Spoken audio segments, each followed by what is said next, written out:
Doutor Júlio, quando falamos hoje em direitos fundamentais, a gente fala também em igualdade de gênero. É uma questão recente que entrou nesse rol?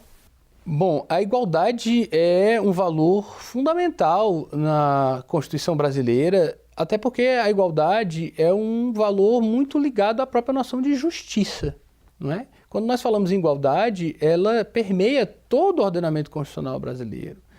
Agora é importante observar dois aspectos. Primeiro, é uma igualdade formal ou uma igualdade material, ou seja, todos são iguais perante a lei. Isso muitas vezes faz com que haja prejuízos, porque uns seriam, como diz o ditado popular, mais igual que os outros, né? Então, na verdade, nós temos de discutir a igualdade do ponto de vista material, ou seja, tratar igualmente os iguais e os desiguais na medida das suas desigualdades, é o que sempre se fala. A igualdade de gênero é um dos aspectos, portanto, da igualdade. Não é? A Constituição prevê lá não só a igualdade de gênero expressamente, mas ao longo da Constituição também há normas que aplicam-se unicamente às mulheres, por sua peculiaridade. Então, quando se trata de salário maternidade, quando se tem diferenças de idade para a aposentadoria, tudo isso é uma diferença que iguala. Então, quando a gente fala de igualdade, a gente tem que interpretar muito com a serenidade de entender que as diferenças existem entre as pessoas, elas devem ser valorizadas, não é? Do ponto de vista social, portanto, nós não podemos querer que a igualdade faça com que um indígena tenha a mesma cultura do que um não indígena, que as pessoas tenham as mesmas opiniões, ou as pessoas se vistam igual ou gostem das mesmas coisas. A igualdade não é isso. A igualdade é garantir a todos, não só a igualdade na lei, ou seja, que a lei preveja normas que tratem as pessoas de forma igual, mas também perante a lei, ou seja, que sejam tratadas igualmente de fato. Então, a igualdade de gênero é um dos aspectos que permeiam essa discussão de igualdade, mas que não é nada novo, é algo que já está aí. Esse tema, de fato, e muito bem, veio à tona de forma mais presente nos últimos tempos. E isso é ótimo, é sinal que a sociedade está se preocupando com isso e é sinal que nós estamos realmente lutando para que as mulheres e os homens tenham as mesmas oportunidades no campo de vista social, do ponto de vista do mercado de trabalho, dentre outros. Inclusive, a equidade de gênero foi o tema do primeiro encontro realizado no TRF da 5ª Região, né, com sede em Recife, em que reuniu muitos especialistas. Como é que foi a ideia de promover esse evento, doutor? Bom, na verdade, esse evento foi promovido pela REJUF, que é a Associação Regional da 5ª Região, a partir da iniciativa da Comissão da REJUF Mulheres, e, de fato, trouxe uma série de discussões muito ricas sobre a participação feminina na magistratura. As colegas juízes tiveram a oportunidade de debater de uma forma bastante clara, aberta e informal os desafios, né, que as mulheres têm no dia a dia da magistratura e também na dificuldade de acesso à carreira da magistratura, que hoje, infelizmente, ainda na magistratura federal nós temos um número bem menor de mulheres do que de homens. E isso precisa ser melhor observado, as causas disso e como isso pode ser equalizado no futuro. Doutor, esse primeiro encontro pode-se dizer que é o primeiro passo? Haverá outros encontros como esse? Sem dúvida, o interesse é esse. A JUF tem hoje uma comissão de JUF Mulheres que trata mais diretamente da questão da igualdade de gênero.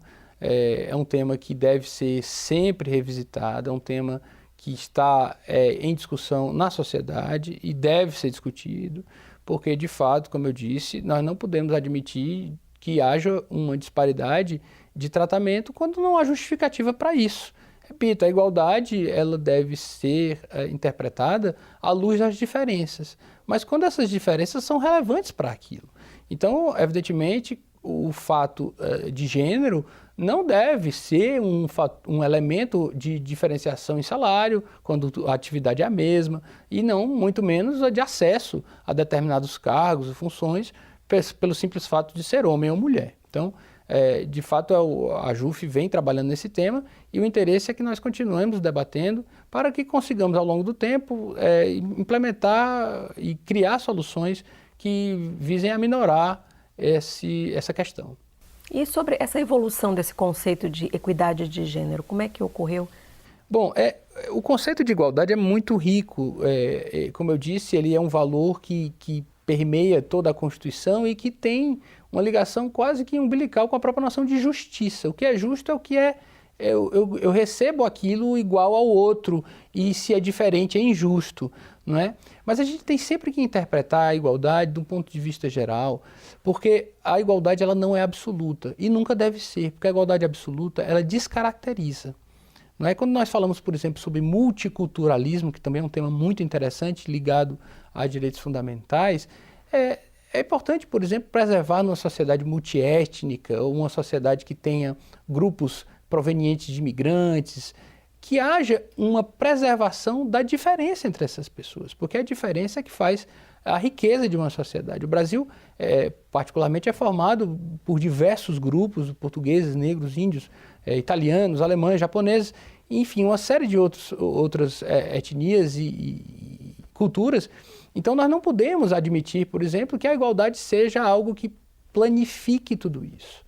A gente tem que imaginar a igualdade como algo, um valor essencial que faça com que as diferenças sejam preservadas naquilo que valoriza a pessoa. Relembrando sempre a remessa à dignidade da pessoa humana. Quando a diferença que alguém tem para outro é uma característica que valoriza aquela pessoa, ela deve ser preservada. Agora, quando essa diferença ela desiguala, ela tira, de fato, oportunidades que não há justificativa para tanto, enfim, deve ser combatido. E esses direitos fundamentais, ao longo da conversa o senhor explicou bem, eles sofrem mudanças, eles passam por uma evolução. E como é que tem agido o judiciário para acompanhar essa evolução e para atender esses anseios? E junto a isso, é possível o judiciário atender a todos os anseios sociais? Perfeito.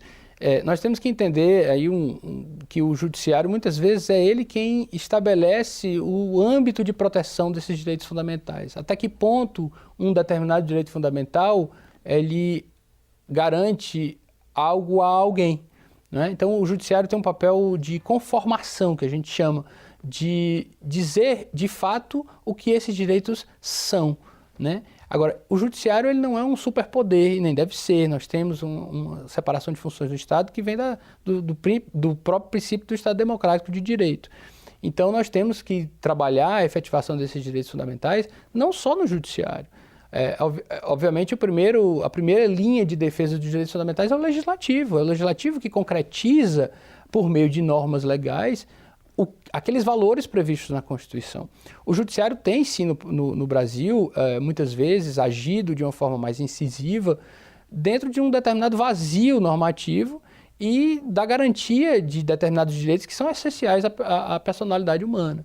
Então, o judiciário deve agir, de fato, para a garantia dos direitos fundamentais, mas sempre à luz do direito, do Estado Democrático de Direito, resguardando as prerrogativas de conformação legislativa, mas sem descurar do seu compromisso de cumprir a Constituição.